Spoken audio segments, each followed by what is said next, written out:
আমরা যদি কেউ ফাজলামি করে কাউকে কবুল বলি তাহলে কি বিয়ে হয়ে যাবে? স্কুল কলেজে ছেলেফেলেরা অনেক সময় দুষ্টম করে এই কাজ করেন।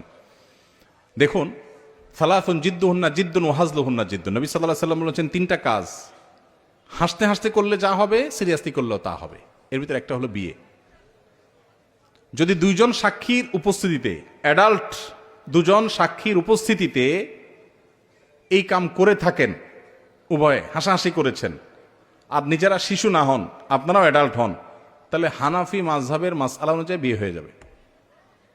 বলবেন হুজুর মোহরটা ঠিক করি নাই, মোহর অটোমেটিক সেট হয়ে যাবে, কিন্তু বিয়ে হয়ে যাবে। খুব জটিল।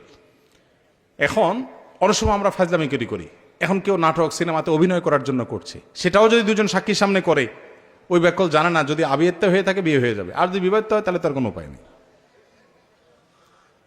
তো শরীয়তের এই মাসালাগুলো নিয়ে তামাশা করা যাবে না, এগুলো সিরিয়াস।